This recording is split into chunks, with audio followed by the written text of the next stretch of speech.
In the name of Allah, the most gracious, the most merciful, dear brothers and sisters, Assalamu alaikum wa rahmatullahi wa barakatuh.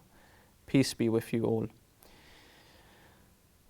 For this next series of clips or short episodes, we will discuss some of the jurisprudential issues and some of the issues and commonly asked questions pertaining to what is permissible and what is not permissible in the religion of Islam.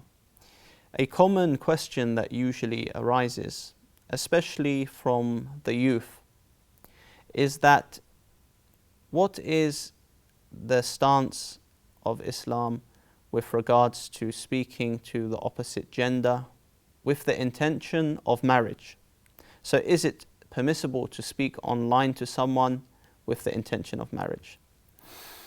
Now, marriage in the religion of Islam is something that has been made very easy. Marriage is something that has been made easy, of course. However, unfortunately, it's due to the Muslims who have made the practice of marriage hard. As many of you know, the Islamic formula that is recited consists of an offer, ijab, and an acceptance, aqabul, and also there's a dowry which is decided upon. But finding a spouse can be the problem for many of the young brothers and sisters. And one of the reasons that this is especially difficult within the Shia community is due to some cultural reasons. So you may find that someone from a particular ethnicity, he does not want, for example, his daughter or son to marry someone who is a Shi'i. He is inshallah, a follower of Ahlul Bayt, peace be upon them. He does not want his son or daughter to marry that person due to a different ethnicity. And the youth, many of them, they grow up, for example, in this country, they grow up in the same country. They speak a common language, which may be actually stronger than their mother tongue. For example, if they have Urdu as their mother tongue, Farsi, Arabic, because they have studied and because they have grown up in this country, then in reality, the language of English is more stronger for them. So this is the common type of language. Marriage in the old days, we can say, was usually done, in Farsi we say 𝗧𝗨𝗥𝗕𝗘. Marriage was normally done in a way where we would have the families that come together and they bring the son and daughter. Or they may suggest someone and say, we know, for example, this family and they have this daughter, and they would bring them together. This is one way which still also is practiced. This is a practice that is also done. And we cannot say there's nothing wrong with this. However, today, this type of practice is not practical for everyone. Why? Because we have some brothers and sisters who may be converts to the religion of Islam, especially the religion of Shia Islam. And when they want to find a spouse, of course, their families are not Muslim. So their families do not know anyone to suggest to them for marriage. So what are they meant to do? They may go to a resident alim of a center and they may ask this resident alim. But the resident alim, he might think that I do not know this person well enough to suggest them. Or he may not know many people and he himself might not be involved in the process of marriage, of course. So what do these converts do? Because we can't just say that, okay, if you don't have family to introduce you to anyone, if your local center will not help you, then what is the option for them? And another problem is not just for the converts. There may be brothers and sisters who are born into Islam and they are originally Muslims. However, their families want to pressure them and even force them in some cases to marry someone that they feel no compatibility with. Their families want them to marry someone who, for example, may not be as pious or religious, or may not share the same views as them. So we've got two problems. We've got the converts, they don't know who to find for as a spouse. They don't know which spouse they can find, in which ways they can use, because they might not know many people from the community. Their family, obviously being non-Muslim, do not know anyone. And then we have the other people who are born Muslims, however their family want to suggest them someone that suits their needs and not necessarily the need of their son or daughter. Now the Prophet Muhammad, peace and blessings be upon him and his pure progeny, said clearly in a hadith, in a narration, that if someone comes to you and you are pleased with his manners and religion, فَزَوِّجُوهُ, then marry him. And that if you do not do this, then there will be corruption on earth. تَكُونْ فِتْنَةٌ فِي الْأَرْضِ وَفَسَادٌ كَبِيرٌ. So the Prophet Muhammad sallallahu alaihi wasallam, peace and blessings be upon him and his pure progeny, did not give too many conditions of what to look for. He gave two main specifications, which is the manners of the person and the religion. So this is very simple for us. And as I said, some have problems with this. So we get down to the question. We live in a day of technology and technological advancements where people are using new methods for everything. This is obvious. When chatting one time was limited to maybe the phone, you can now chat with people online. And now the same applies for marriage. Now, the answer to this question is that yes, marriage is finding someone for marriage or looking for someone online with the intention of marriage is permissible. There is not a problem with this, but there are conditions. There are conditions that go with this, because this could become not permissible, impermissible. So what we need to discuss is just some advice in this short clip for the brothers and sisters, that if they want to find a spouse online, which I personally know many brothers who have done this, and alhamdulillah it has worked out for them. If they want to find a potential spouse online, which things should they pay attention to so that they do not commit any mistakes and fall into something that would be unlawful? Now,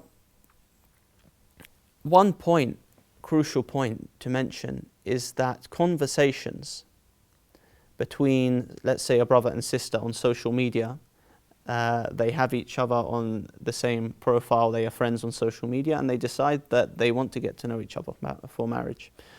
One crucial point is that conversations must be limited. The conversations that they have between them cannot be unnecessary, and they must be for the purpose of marriage. So they must discuss, their discussion must be related to marriage. If, for example, they are using an instant messenger, this can be dangerous because then the messages are too frequent, and it is easy for one to fall into sin. Therefore, an advice to the brothers and sisters, as none of us are infallible human beings, us normal human beings, of course, is that if they were to email the person, then email is a better option, because if one writes an email, they can write their points, they can send the email and they can reply at a later point. So this is more of a precautionary measure that one should take when speaking to someone for marriage. One may use instant messenger, but email could be a better option so that there is not too much unnecessary speaking. So point one, conversations when knowing someone online to be a potential spouse, they should be limited. The next point is that both parties, they have the option of informing the parents. They may want to inform their parents before they speak to this person, or they may want to inform them after. If they know that informing their parents before would cause a lot of hardship, then what they can do is speak to the person first, and then if they feel that they want to proceed further with regards to marriage with this particular individual that they have found, then they can speak to their parents. So precautions, as I mentioned, can be taken, and speaking to parents is one of the options beforehand Because then there are parents that they may not give permission, there are parents that will give permission and say, yes, we have no problem as long as everything is kept in a formal manner and does not exceed the Islamic boundaries. Another precaution that can be taken is the flexible marriage, which is halal for the Shia, the 𝗧𝗨𝗥𝗓𝗕𝗦. Now this type of marriage can be given with conditions.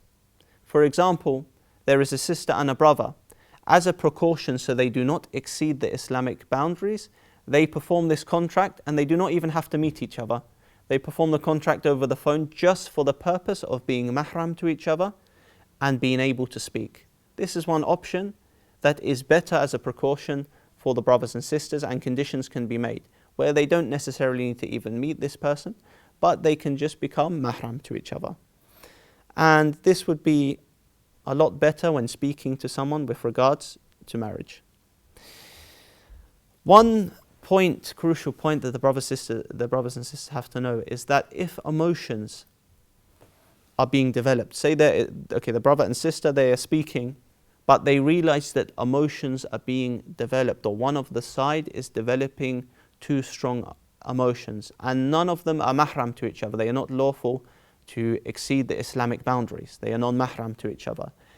At this case, each party has to know that somewhere the limit has been crossed. There has been a line that has been crossed because emotions have developed. Or if they start speaking to each other in an emotional way, they speak to each other in an emotional way and they say things that people who are married would normally say to each other, or who are in a lawful Islamic marriage, relationship, or marriage, flexible marriage. As we know, there's no relationship out of marriage. There's only marriage in Islam. So if these things come up when they are speaking to each other and they've started speaking in an emotional way, then they have to know that they have crossed the boundaries and they have crossed the line, and they should stop speaking to this person. And if they themselves know that this will definitely 100% happen, then they shouldn't speak to the person in the first place. So remaining in a formal manner and speaking to the sister, for example, if you're a brother, and calling her sister and speaking to her as a sister, will prevent these kinds of things which shaitan can take advantage of to lead each party astray. One other point I can mention is that questions should be relevant and be to the point.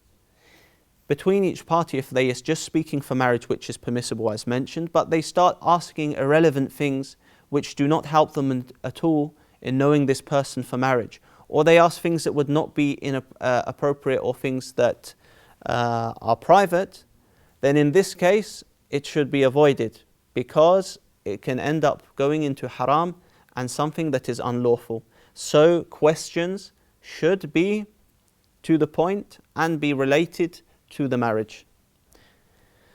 Therefore, as we said, only things relating to the marriage. And one more point is that I mentioned for the brothers and sisters is that when knowing a spouse online, this should not be prolonged too much. If you've been speaking a number of months with this person and there's been no progress, and then this goes to 9 months, to a year, to 2 years, then it is being prolonged too much and it could end up being unlawful. So before you speak to someone with the intention that you want to marry them, make sure, we give a recap of the points.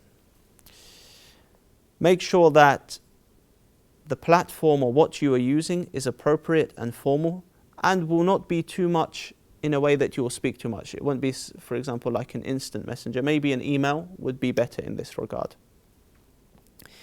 Also, when speaking with the opposite gender, know that there are boundaries because both are non-mahram to each other. And know that if you want to speak to this person online, then you should only speak with regards to marriage and not that which is unnecessary, and do not prolong this too much.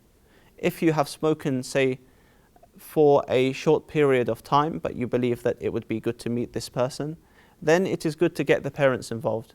So one of the son or the daughter can go to their parents and be, let's say that I have met a particular sister or brother online, and I would now like you to get involved in this matter.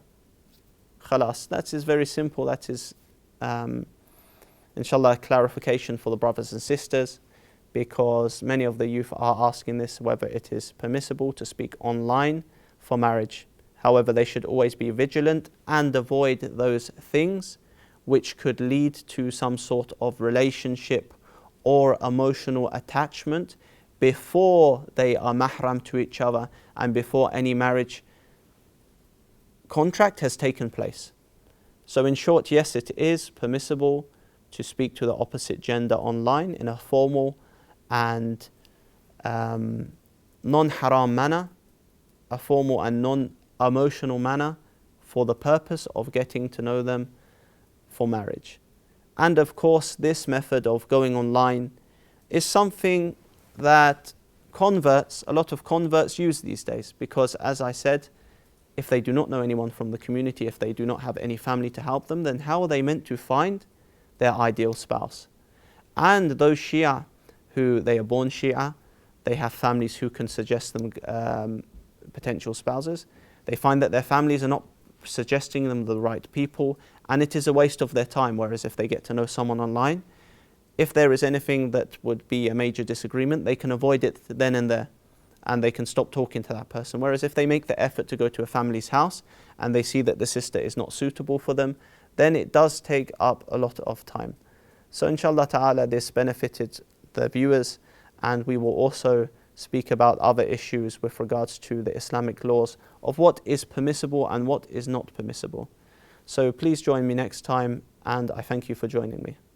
اللهم صل على محمد وآل محمد وعجل فرجهم ولعن أعداءهم.